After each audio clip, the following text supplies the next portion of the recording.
হাতের নখ যদি বড় হয় তাহলে নখ কাটতে হয়, হাতের আঙুল নয়। ঠিক সেরকম সম্পর্কের মাঝখানে যদি ভুল বোঝাবুঝি হয় তাহলে ভুল ভাঙতে হয়, সম্পর্ক নয়।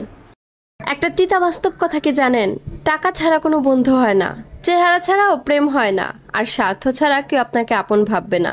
কথাটা তেতো লাগলেও এটাই বাস্তব। লম্বা সুতা আর লম্বা কথা সব সময় এলোমেলো হয়ে যায়, তাই সুতা যত গুছিয়ে রাখা যায় আর কথা যত কম বলা যায় ততই ভালো। জোয়ানকালে যেই নারী তার শ্বশুর শাশুড়ির সাথে থাকবে না বলে ঝামেলা করে, বৃদ্ধ বয়সে সেই নারী আবার ছেলের বউয়ের সাথে থাকার জন্য মিনতি করে।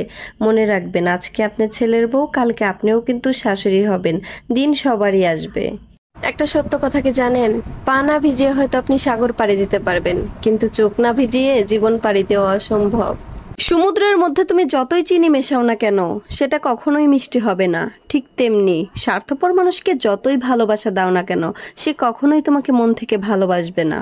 সমালোচনার শহরে বাস করি, তাই বদনাম তো একটু থাকবেই। নানান লোকের নানান কথা, কানে নিলেই মাথা ব্যথা। কে কি বললো না বললো ওইটাতে কান দিয়ে লাভ নাই বোন। তোমার যেটা ভালো মনে হয় তুমি সেটাই করো।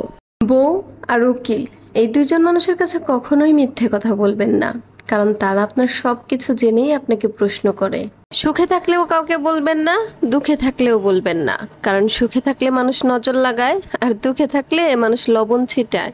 ঘরের বউ আর প্রেমিকার মধ্যে পার্থক্য কি জানেন?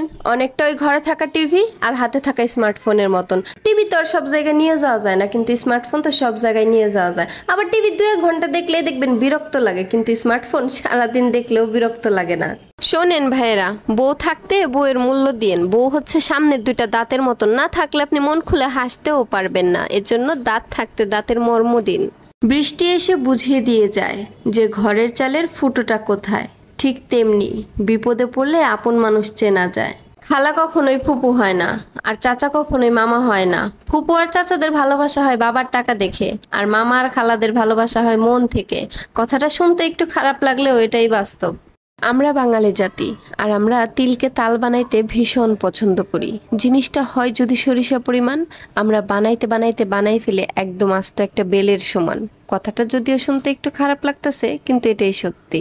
কোনো রকম অপরাধ না করেও যখন অপরাধী হয়ে যাবেন, তখন চুপ করে থাকাটাই ভালো, কারণ চিৎকার করে কখনো নির্দোষ প্রমাণ করা যায় না। মুখের ভাষা যেখানে অসহায়, চোখের ভাষায় সেখানে পানি গড়ায়। আর যেই মানুষটা কিনা আপনার চোখের ভাষাই বুঝে না, তাকে যদি গোটা একটা রচনাও লিখে দেন তারপরেও বুঝবে না।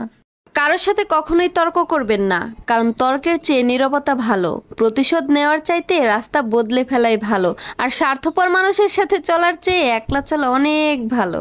কাউকে ঠকানোর আগে একটা কথা খুব ভালোভাবে মাথায় ঢুকিয়ে নেবেন, কাউকে ঠকানো না অনেক সহজ, কিন্তু ঠকিয়ে আপনি যে জিনিসটা পাবেন সেটা হজম করতে পারবেন তো?